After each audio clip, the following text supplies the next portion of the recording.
Innal hamdalillah, segala puji bagi Allah Subhanahu wa taala. Nahmaduhu wa nasta'inuhu wa nastaghfiruh. Hanya kepadanya kita selalu memuji, meminta pertolongan serta bertaubat dari dosa-dosa kita. Wa na'udzu billahi min syururi anfusina. Dan hanya kepada Allah pula kita meminta agar dijauhkan dari keburukan-keburukan diri kita. Wa min sayyiati a'malina, dan dari segala dosa yang pernah kita lakukan. May yahdihillahu fala mudhillalah. Barang siapa yang telah Allah berikan petunjuk maka tidak akan pernah sesat selamanya. Wa may yudlilhu fala hadiyalah. Dan barang siapa yang telah Allah sesatkan maka tidak akan mendapatkan petunjuk selamanya. Asyhadu an la ilaha illallah wahdahu la syarikalah wa asyhadu anna Muhammadan abduhu wa rasuluh. Saya bersaksi tiada Tuhan yang berhak disembah kecuali Allah, dan Muhammad benar-benar hamba juga utusannya. Qala Allah Ta'ala, Allah mengingatkan dalam kitabnya, Ya ayyuhalladzina amanu taqullaha haqqa tuqatihi wa la tamutunna illa wa antum muslimun. Hai sekalian orang-orang yang beriman, bertakwalah, hanya patuh dan tunduklah kepada satu-satunya pencipta segala sesuatunya, yaitu Allah, baik yang di langit, di bumi, yang di kedalaman lautan. Sebenar-benar patuh dan tunduk, dan jangan pernah kalian meninggal dunia kecuali dalam keadaan Islam. Di ayat yang lain Allah pun berfirman, qala Allah Ta'ala, Ya ayuhan nasu taqu rabbakum alladhi khalaqakum min nafsin wahidah wa khalaqa minha zawjaha wa batha minhuma rijalan katsiran wa nisaa wattaqullaha alladhi tasaaluna bihi wal arham innallaha kana 'alaikum raqiba. Hai sekalian manusia, sekali lagi bertakwalah, hanya patuh dan tunduklah kepada Allah, yang halal yang ia halalkan, yang haram yang ia haramkan, yang telah menciptakan kalian dari jiwa yang satu, yaitu Adam alaihissalam, dan telah menciptakan dari jiwa yang satu istrinya Hawa alaihissalam, dan telah banyak memberikan keturunan laki-laki juga perempuan dari keduanya. Sekali lagi bertakwalah kepada Allah dan jagalah hubungan silaturahim, sesungguhnya Allah senantiasa mengawasi kalian. Di ayat yang ketiga, qala Allah Ta'ala, Ya ayyuhalladzina amanu taqullaha wa qulu qawlan sadida yuslih lakum a'malakum wa yaghfir lakum dhunubakum wa may yuti'illaha wa rasulahu faqad faza fawzan 'azima. Hai sekalian orang-orang yang beriman, sekali lagi bertakwalah, hanya patuh dan tunduklah kepada Allah dan ucapkan kalimat yang benar. Niscaya Dia akan memperbaiki amal-amal perbuatan kalian, mengampuni dosa-dosa kalian. Barang siapa yang mentaati Allah dan Rasulnya, sesungguhnya dia telah mendapatkan kemenangan yang besar. Amma ba'd, fa inna asdaqal hadithi kitabullah. Kita tahu sebaik-baik rujukan umat Islam dalam segala lini kehidupan mereka, terutama ibadah, adalah kitabullah, Al-Quran. Wa khair hadyu Muhammadin sallallahu alaihi wa sahbihi wasallam. Dan sebaik-baik petunjuk setelah Al-Quran adalah petunjuk baginda Nabi besar Muhammad sallallahu alaihi wa sahbihi wasallam. Wa syarrul umuri muhdatsatuha, dan seburuk-buruk perbuatan dalam ibadah yang tidak punya rujukan dari keduanya. Fa inna kulla muhdatsin bid'ah, karena perbuatan ibadah yang tidak punya rujukan dari wahyu dikenal dengan perbuatan baru dalam agama. Wa bid'atun dhalalah, perbuatan baru itu akan membawa pelakunya pada kekeliruan, dan final akan membawa pelakunya ke dalam api neraka. Saudaraku seiman rahimani wa rahimakumullah, apa yang saya bacakan tadi dikenal dengan khutbah hajah. Baginda Nabi besar Muhammad sallallahu alaihi wasallam tidak pernah menemukan momen-momen penting, di antaranya khutbah Jumat, dua khutbah hari raya Idul Fitri dan Idul Adha, juga pada saat akan mengirim pasukan, atau dalam momen-momen yang lainnya pun, kecuali beliau selalu mengingatkan umat Islam agar memahami tiga ayat pentingnya patuh dan tunduk kepada Allah yang sudah saya bacakan tadi, dan juga bagaimana mereka dalam ibadah kembali kepada wahyu Al-Quran dan Sunnah. Kesempatan ini teman-teman sekalian, saya akan menyampaikan sebuah judul, Wahai Muslim, kematian sedang mengejarmu. Ada satu fenomena teman-teman sekalian yang kita semua bisa lihat di depan mata kita, yaitu masalah kematian. Risalah ini akan kami sampaikan kepada orang yang sehat dan sakit, orang yang kaya dan juga miskin, para pemimpin dan masyarakat, orang cerdas dan juga orang yang bodoh, laki-laki dan perempuan, anak kecil ataupun orang dewasa. Ingatlah saudaraku, kita akan mengakhiri kehidupan dunia ini. Ada batas waktu di mana kita semua akan meninggalkannya. Semua yang kita kumpulkan dari rumah yang mewah, kendaraan yang kita banggakan, pasangan hidup, apa saja dari pakaian, bahkan perlengkapan dan pernak-pernik kehidupan ini, semuanya akan ditinggal. Pasti kita akan meninggalkannya. Nabi SAW bersabda dalam sebuah hadis yang sahih, kalau anak Adam meninggal dunia akan ikut bersamanya ke kuburan tiga, keluarganya, hartanya dan amalnya, serta akan pulang dua, keluarganya akan pulang. Secinta-cintanya seorang istri pada suaminya, pasti dia tidak akan pernah menginap di kuburan itu, dia akan pulang. Cinta-cintanya seorang suami pada istrinya juga tidak akan tinggal menemani istrinya di kuburan. Orang tua dengan anak, teman dengan temannya, bawahan dengan atasannya, semuanya akan meninggalkan kuburan tersebut. Begitu juga dengan harta, mobil semewah apapun hanya diparkir di pagar kuburan, setelah itu akan dibawa pulang menjadi warisan. Yang tinggal bersama kita hanya satu, amal kita yang selama ini selalu kita lalaikan. Mikrofon masjid dengan keras, panggilan dari Allah, hayya 'alas shalah, hayya 'alal falah, ayo salat, ayo menuju kepada kemenangan, kita lalaikan. Orang miskin yang mengetuk-ngetuk kaca mobil di sebelah rumah orang miskin tidak makan, mengulurkan tangannya, lalu syaitan membisikkan kuping kita mengatakan orang itu masih muda, masih kuat, lalu kita mengiyakan syaitan sehingga kita tidak mengeluarkan sedekah tersebut. Al-Quran hanya menjadi hiasan, berbangga-bangga dengan kertasnya, dengan sampulnya yang bagus, penerbitnya yang dikenal, atau yang best seller yang dijual di pasar-pasar. Bukan lagi berfungsi sebagai ayat-ayat Allah, peringatan yang harus dibaca dan jadi prinsip hidup, hanya menjadi sebuah kenangan saja. Begitu juga dengan orang tua yang dilupakan, hanya kena jabatan yang sudah naik, harta yang sudah mulai melimpah, memiliki pasangan yang cantik, anak-anak yang banyak, sehingga orang tua di kampung halaman dilupakan. Telepon pun hanya setahun sekali, tidak ada lagi kejar pahala dan surga dari kedua orang tua. Padahal seorang salafus saleh pernah menemukan salah satu orang tuanya meninggal, lalu dia menangis terisak-isak. Kemudian murid-muridnya menanyakan, kenapa anda menangis? Kata dia, sungguh satu pintu surga sudah tertutup untukku, maka tertinggal satu lagi. Dan sekian banyak fenomena dalam kehidupan kita yang kita lalaikan, saudaraku seiman. Dengarkan dan renungi baik-baik bagaimana Allah mengingatkan dalam kitabnya tentang masalah hari pulang ini. Yang pertama disebutkan di dalam Al-Quran surah Al-Baqarah ayat 281. Allah berfirman, dan kekal ditilawakan oleh orang-orang beriman sampai hari kiamat. A'udzu billahi minasyaitonir rajim. Wattaqu yawman turja'una fihi ila Allah, thumma tuwaffa kullu nafsin ma kasabat wa hum la yudhlamun. Takutlah kalian, persiapkanlah diri kalian, fikirkanlah baik-baik, masuk semua dalam makna wattaqu. Hati-hatilah kalian dengan hari di mana kalian akan dikembalikan kepada Allah. Kemudian setiap jiwa akan diberikan balasan dan laporan dari amal-amalnya, baik ataupun buruk, dan mereka tidak akan dizalimi sedikit pun.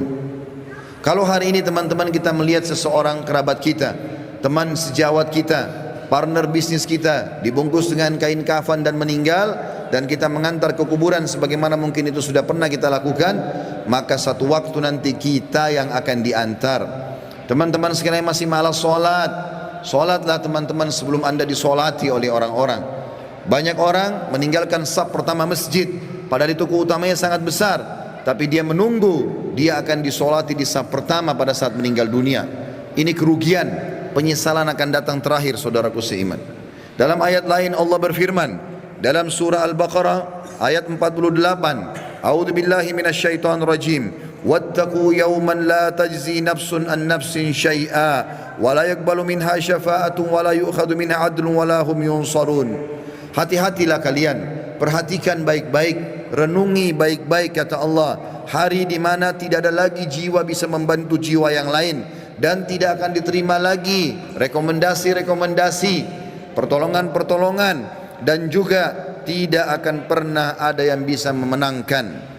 Di dalam ayat yang lain juga Allah mengingatkan surah Luqman, surah nomor 31 dalam Al-Quran ayat 33. A'udzu billahi minasyaitonir rajim. Ya ayyuhan nas, ya ayyuhan nas ittaqu rabbakum wakhshaw yawman la yajzi walidun an waladi wala mauludun huwa jazin an walidihi syai'a inna wa'dallahi haqq fala taghurrannakumul hayatud dunya wala yaghurrannakum billahil garur. Artinya, hai sekalian manusia, wahai manusia, Allah panggil, dan saya ingatkan lagi di atas mimbar ini, Allah memanggil semua kita tanpa mengenal sukunya, bangsanya, jabatannya, status sosialnya, ataupun laki-laki dan perempuan, muda ataupun tua. Allah mengatakan, wahai manusia, takutlah kalian kepada Tuhan kalian dan khawatirlah terhadap hari di mana tidak akan ada lagi pertolongan, tidak ada orang tua bisa menolong anaknya, dan tidak lagi anak-anak bisa menolong orang tuanya. Sesungguhnya janji Allah pasti benar. Jangan kehidupan dunia melalaikan kalian, dan jangan sampai kalian terlalaikan. Allah subhanahu wa ta'ala mengingatkan di ayat yang lain, surah Al-Muzammil, surah nomor 39 ayat 17 sampai 19. Allah berfirman, a'udzubillahi minasyaitonir rajim. Fa kaifa tattaquna in kafartum yawman yaj'alul wildanu shiba.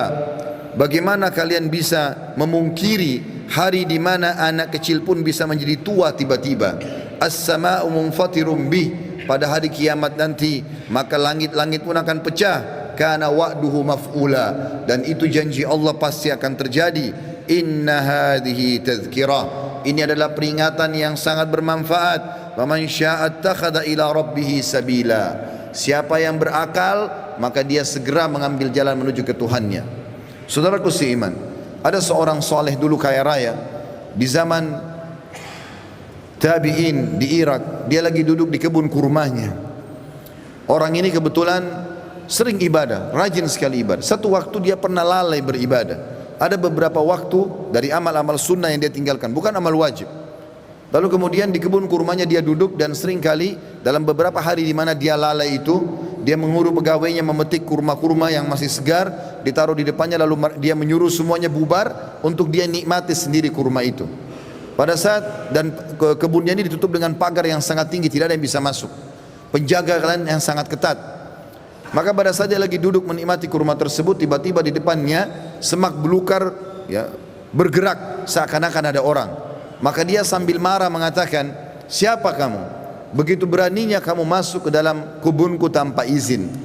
Maka tiba-tiba keluar dari semak belukar tersebut orang yang dia tidak kenal. Lalu orang itu mengatakan, sesungguhnya aku adalah sosok yang tidak butuh izin untuk datang ke tempat siapapun. Aku sosok yang selalu ditakuti oleh seluruh raja-raja dan orang-orang yang membongkok atau menyombongkan diri. Aku sosok yang selalu kalau datang tidak pernah terlambat dalam menyelesaikan urusanku. Maka tiba-tiba orang soleh dan kaya ini menundukkan matanya yang tadinya melotot karena merasa marah, tiba-tiba dia ketakutan. Lalu dia mengucapkan kalimat, apakah Allah masih memberikan aku kesempatan untuk kembali? Maka dia pun, orang itu pun mengatakan, masih ada beberapa waktu untukmu, maka bertaubatlah. Tiba-tiba orang itu menangis, kemudian dia angkat kepalanya, orang yang tadi menyampaikan berita itu sudah hilang. Teman-teman sekalian, kita tidak butuh menunggu kita sakit masuk ke ruangan ICU baru mati. Kita juga tidak butuh teman-teman sekalian untuk menjadi tua dan ubanan semua rambut kita baru kita meninggal dunia. Kita tidak butuh tiba-tiba teman-teman stroke ataupun tubuh kita melemah atau kulit kita keriput baru kita meninggal dunia. Berapa banyak anak kecil yang masih muda pada saat ajalnya datang semuanya meninggal dunia. Mati fenomena yang tidak bisa kita menghindar darinya.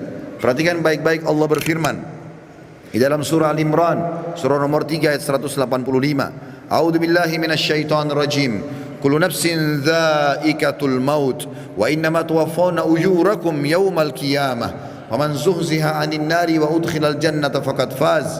Wa mal hayatud dunya illa mata'ul gurur. Semua yang bernyawa pasti merasakan kematian, dan mati adalah terlepasnya ruh dari jasad seseorang dan pindahnya dia ke alam abadi akhirat sana.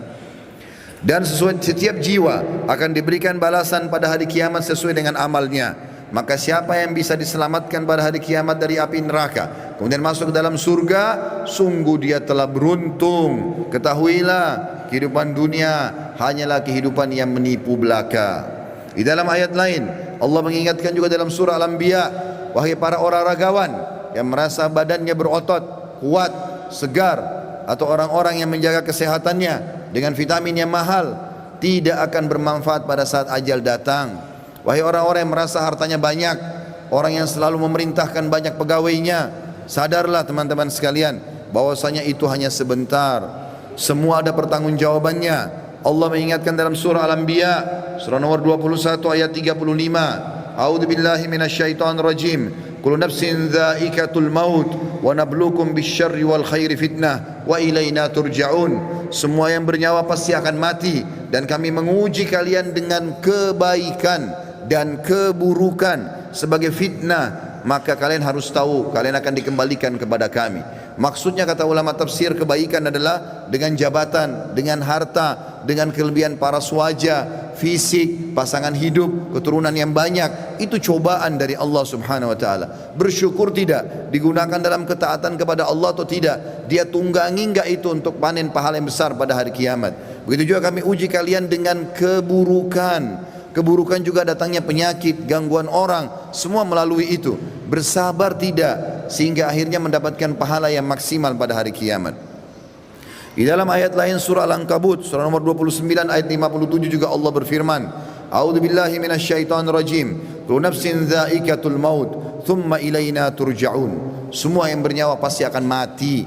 Sekuat apapun dia, sehebat apapun dia sembunyikan dirinya dalam sebuah bangunan yang besar, pasti dia akan mati dan akan dikembalikan kepada kami. Di dalam ayat lain Allah lebih jelas lagi menekankan masalah itu dalam surah An-Nisa. A'udzu billahi minasyaitonir rajim.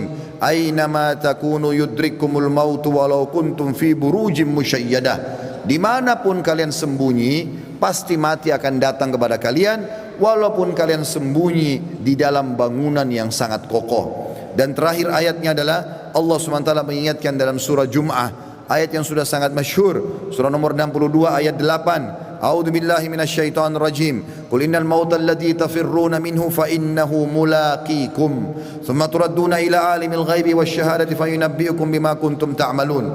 Katakan hai Muhammad, sampaikan kepada semua manusia, terutama umatmu, mati yang selama ini kalian tidak mau kenang, tidak mau ingat, tidak mau punya persiapan, pasti akan mendatangi kalian. Kemudian kalian akan dikembalikan kepada zat yang maha mengetahui yang gaib dan juga yang nyata, dan akan memberitahukan kepada kalian apa yang telah kalian amalkan. Saudaraku seiman, ingat, ruangan ICU di rumah sakit hanya 2 atau 3, dan orang yang sedang berobat di rumah sakit lebih sedikit jumlahnya daripada orang yang berjalan di sebelah rumah sakit. Di pinggir jalan lebih banyak, artinya lebih banyak orang meninggal yang tidak sakit. Hati-hati. Berapa banyak orang yang muda, masih anak-anak sudah dipikul di geranda jenazah. Sadarlah teman-teman sekalian, mati ini kalau selalu dikenang, dia akan jadi pengontrol dalam kehidupan. Maka kita hanya selalu tahu yang kita nikmati yang halal, yang kita kerjakan yang diperintahkan oleh Sang Pencipta Allah, dan semua yang haram, bahkan yang makruh pun akan ditinggalkan. Mati adalah pengawas yang sangat baik. Makanya kata Nabi SAW dalam sebuah hadis, kafa bil mauti dzakira, cukuplah mati itu akan menjadi peringatan bagi orang-orang. Demikian juga kata Nabi SAW dalam hadis, mengingatkan kepada kita, melengkapkan ayat-ayat tadi yang saya bacakan. Di dalam sebuah hadis yang sahih kata Nabi SAW, akthiru dzikra hadimal ladzat, ingatlah selalu dan perbanyak ya mengingat sesuatu yang menghancurkan semua kenikmatan, yakni al-maut, atau itu adalah kematian. Fa innahu lam yadhkuruhu ahadun fi dhiqi minal aishi illa wassa'ahu alaih. Tidak ada orang yang mengingat mati pada saat dia sedang sempit kehidupannya, lagi ada masalah besar yang dia hadapi, kecuali akan melapangkan hidupnya. Oh, ternyata saya akan mati. Maka penyakitnya jadi ringan, utang-utang yang berat pun jadi ringan, dan dia berusaha untuk menyelesaikan sebelum mati menyambutnya. Wala dzakarahu fi sa'atin illa dayyakahu alaihi. Dan siapapun yang mengingat pada saat dia lagi lapang, maka dia pun akan berhati-hati menyempitkan semua celah-celah di mana dia bisa melakukan perbuatan yang haram. Dalam sebuah hadis yang lain kata Nabi SAW, kata Abdullah bin Mas'ud, pernah sekali bersabda, malulah kalian kepada Allah dengan sebenar-benar malunya. Kata Abdullah bin Mas'ud, kami malu kepada Allah ya Rasulullah. Kata Nabi SAW, bukan itu yang aku maksudkan, tetapi siapapun yang berusaha benar-benar menjaga kepalanya dan apa yang ada di isinya, dan juga perutnya dan apa yang akan dia masukkan, serta juga menjaga lisannya dan meninggalkan perhiasan dunia ini yang haram, yang tidak Allah halalkan, dia berusaha mencari yang haram, maka dia telah malu kepada Allah dengan sebenar-benarnya. Dan Nabi SAW, teman-teman sekalian, pernah mengantar jenazah atau melihat ada jenazah diantar oleh para sahabat. Kemudian Nabi SAW menanyakan, apa yang mereka kerjakan? Lagi ngerumun. Kata para sahabat, menggali kuburan ya Rasulullah, akan masukin jenazah. Maka kata para sahabat, tiba-tiba kami lihat Nabi SAW bersegera ke sana. Kemudian duduk di depan liang lahat tersebut, lalu meletakkan lutut beliau ke tanah. Lalu saya pun datang, kata Al-Bara ibn Azib radhiyallahu anhu, perawi hadis ini, saya pun datang lalu menanyakan, kenapa ya Rasulullah? Maka saya melihat Nabi SAW tidak menjawab dan meneteskan air mata sampai tanah itu basah. Lalu beliau mengatakan, wahai saudara-saudaraku, untuk ini kalian harus punya persiapan. Hasan Basri rahimahullah, seorang ulama tabi'in, pernah mengantar jenazah. Lalu dia berzikir. Sambil berzikir, ada seorang anak muda di sebelahnya bertanya kepadanya, lagi ngantar jenazah, wahai imam, kalau imam itu kita kiai sekarang, wahai imam, kenapa anda berzikir? Sampaikan kepada saya, bukankah kita lagi ngantar jenazah? Kata beliau, wahai anak muda, berzikir ya, atau diamlah, karena sungguhnya yang sedang kita antar sudah tidak bisa berzikir lagi. Juga Uwais Al-Qarni pernah berkata, wahai penduduk Kufa, salah satu tabi'in yang masyhur, yang kata Nabi SAW, afdal tabi'in adalah Uwais Al-Qarni, seorang yang sangat saleh dan berbakti pada ibunya. Dia mengatakan, wahai penduduk Kufa, kota yang dia meninggal di sana, sesungguhnya kalau kamu sedang tidur, kamu sedang berbantalkan kematian. Oleh karena itu, kalau kamu masih sempat bangun, maka ketahuilah kau satu waktu tidak akan bangun lagi. Begitu juga dengan Al-Lubaydi. Al-Lubaydi ini seorang tabi'in yang menyeriwayatkan tentang Abu Ishaq rahimahumullah. Dia mengatakan, aku selalu melihat Abu Ishaq mengeluarkan dari kantongnya sekertas-kertas, selalu membaca, setiap habis sholat dibaca sama dia. Saya tidak pernah nanya selama hidupnya, dan pada saat dia meninggal, saya pun mendapatkan kertas itu di kantongnya, lalu saya membaca. Ternyata isinya adalah, wahai Abu Ishaq, perbaguslah amalanmu, sesungguhnya ajalmu telah dekat. Wahai Abu Ishaq, perbaguslah amalmu, sesungguhnya ajalmu sudah dekat. Saudaraku seiman, sebagai penutup dalam khutbah ini bukan bermaksud menakut-nakuti, tetapi kita harus sadar sebagai seorang muslim, salah satu rukun iman kita iman kepada hari kiamat, rukun iman yang kelima, dan rentetannya adalah mengetahui kematian akan datang, mengetahui adanya alam barzah, dan juga kita tahu akan ada pembangkitan hari kiamat dan ditimbang amal baik dan amal buruk, serta juga akan ada surga dan neraka. Ini penentuan terbaiknya adalah pada saat sekarang kita masih hidup. Jangan terus-menerus lalai. Cukuplah yang telah berlalu. Kata para ulama, kalau yang berlalu adalah kebaikan, bersyukurlah dari amal soleh. Kalau perbuatan buruk, maka bertaubatlah. Kalau seandainya yang sedang kamu lakukan, kalau kamu masih hidup hari ini, perbaikilah amalmu hari ini, dan hari esok kau hanya bisa membuat program. Oleh karena itu teman-teman sekalian, hati-hatilah dengan masalah-masalah seperti ini. Sebaiknya setiap muslim harus sadar, memperbanyak mendalamkan ilmu agama dan beramal soleh, serta bertobat dari dosa-dosanya. Aku qauli hadza, saya sudah mengucapkan perkataan ini, wa astaghfirullah li wa lakum, dan saya beristighfar kepada Allah dan mengajak jemaah istighfar kepada Allah. Innahu huwal ghafurur rahim, sesungguhnya dia maha menerima tobat hamba-hambanya dan juga maha pengasih.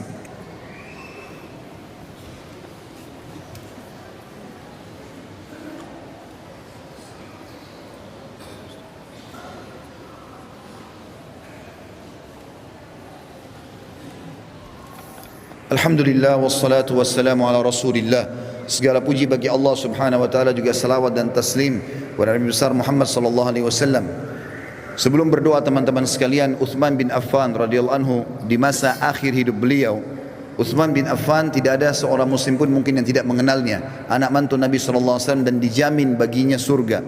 Pernah membaca ayat tentang kuburan, hatta zurtumul maqabir. Kemudian beliau menangis, meneteskan air mata sampai pipinya semua basah, jenggotnya basah, dan Qur'annya pun yang dia pakai baca basah. Sampai karena tidak tahan lagi dia pingsan. Istrinya datang membangunkan, tidak bisa bangun. Lalu istrinya memanggil beberapa sahabat yang masih hidup waktu itu, kemudian mengatakan, coba lihat Uthman. Mereka pun datang membangunkan, tidak bangun, sampai dipercikan air berulang kali, barulah Uthman bangun. Lalu ditanya oleh beberapa sahabat, wahai Uthman, kenapa anda sampai pingsan baca Al-Quran? Kata dia, saya membaca ayat tentang kuburan, maka saya pun ketakutan. Maka kata orang-orang di sekitarnya, apakah kamu takut sementara kamu ini siapa? Anak mantu Nabi SAW, dapat jaminan surga, dan sudah banyak sekali hadis-hadis yang merupakan keutamaan kamu. Maka Uthman mengatakan, betul yang kalian ucapkan. Nabi SAW menjamin bagiku surga, tapi Nabi SAW tidak menjamin bagiku kuburan. Mungkin aku disiksa dulu, kemudian baru aku menuju ke sana. Oleh karena itu teman-teman sekalian, tidak ada jaminan bagi seseorang kalau dia akan selamat, dan yang akan menyelamatkan dia hanya diri dia sendiri. Makin ikhlas, makin banyak amal, maka makin selamatlah dia. Ada hadis Nabi SAW tentang hari Jumat, dua buah hadis yang memerintahkan kita untuk berdoa. Yang pertama teman-teman sekalian adalah hadis riwayat Imam Muslim. Kata Nabi SAW, hari Jumat ada waktu pasti diterima doa. Dan itu kata Nabi SAW, kejarlah pada saat imam atau khatib sedang duduk di khutbah kedua sampai diiqamahkan solat. Makanya semua khatib-khatib di mimbar kaum muslimin pasti berdoa di khutbah kedua, karena tahu itu waktu mustajab. Dalam hadis yang lain riwayat An-Nasai, kata Nabi SAW, Jumat 12 waktu, dari subuh sampai maghrib. Tidak ada seorang muslim yang berdoa di 12 waktu itu kecuali diijabah oleh Allah, dan perbanyak doa selepas asar sampai terbenam matahari. Maka jangan sia-siakan dua waktu ini. Sekarang kita hadirkan hati dan fikiran kita untuk berdoa kepada Allah Subhanahu wa taala, semoga Allah kabulkan. Dan sebentar selepas asar sampai menjelang maghrib, maka berdoalah dan sampaikan hajatmu hai saudaraku kepada Tuhanmu, karena Tuhanmu Maha Pengampun dan Maha penerima taubat hamba-hambanya. Alhamdulillahi Rabbil Alamin. Kami memuji-Mu ya Allah sebagaimana layak Kau dipuji sebagai pencipta. Kami tahu dan yakin Engkau sedang melihat kami kerana Engkau Maha melihat, mendengar kami kerana Engkau Maha mendengar, dan mengetahui semua niat dan gerak-gerik kami kerana Engkau Maha mengetahui. Kami tidak berkumpul di rumah-Mu ini ya Allah kecuali untuk menjalankan salah satu perintah-Mu. Maka terimalah amal ini dengan pahala yang sempurna. Ya Allah, terimalah seluruh amal-amal kami yang telah kami lakukan dari awal kami balik, semuanya dengan pahala yang sempurna. Begitu pula yang sedang kami kerjakan, begitu juga yang akan kami kerjakan sampai menjelang ajal datang nanti. Begitu juga dengan amal kedua orang tua kami dan seluruh kerabat kami. Ya Allah, ampunilah kami, kedua orang tua kami, seluruh kerabat kami, muslimin dan muslimat, mukminin dan mukminat, yang hidup dan juga yang sudah meninggal. Ya Allah, kami mohon kepadamu agar Engkau menjadikan negeri kami Indonesia negara yang aman, tentram, damai. Seluruh umat Islam di bawah naungan ukhuwah Islamiyah, diangkat perselisihan di antara mereka, dan dalam ibadah mereka kembali kepada wahyu Al-Quran dan Sunnah. Dan karuniakan kami ya Allah pemimpin muslim yang adil, yang kembali kepada Al-Quran dan Sunnah, meninggikan agamamu ya Allah, dan menyebarkan keadilan serta kemakmuran di tengah-tengah masyarakat. Lunasilah utang negeri ini, dan jadikanlah negeri kami negeri yang makmur, tentram, dan menjadi contoh bagi negara-negara yang lain. Dan kami mohon kepadamu ya Allah agar Engkau menolong saudara kami di Palestina, di Syria, di Yaman, di Irak, di Myanmar, di Ahsa, dimanapun mereka berada sedang tertindas. Ikhlaskan niat mereka, terima para syuhada mereka, mulakan Islam di tangan mereka dan tangan kami semua, serta ikut sertakan kami bersama mereka di pahala, baik dengan doa, dengan harta, juga dengan jiwa kami. Dan ya Allah, satukanlah kami semua yang hadir di majlis ini di Jumat yang mulia ini di surga Firdaus tanpa hisab. Wa sallallahu ala nabiyina Muhammadin walhamdulillahi rabbil alamin. Inna Allah ya'muru bil adli wal ihsan. Ketahuilah saudaraku seiman, Allah selalu menyuruh kita berbuat kebaikan dan keadilan. Wa yanha 'anil fahsya'i wal munkari wal baghi. Allah larang perbuatan mungkar, keji dan maksiat. Ya'idzukum la'allakum tadhakkarun. Itu peringatan dari Allah, jadikan sebagai pegangan hidup kalian. Fadhkurullahal azima yadhkurkum. Ingat selalu Allah, Allah akan ingat kepada kalian. Washkuruhu ala ni'ami yazidkum. Syukuri nikmatnya, dia pasti akan tambah. Wala dzikrullahi akbar. Mengingat Allah ada amal yang paling besar. Wa aqimis shalah, dan dirikanlah salat.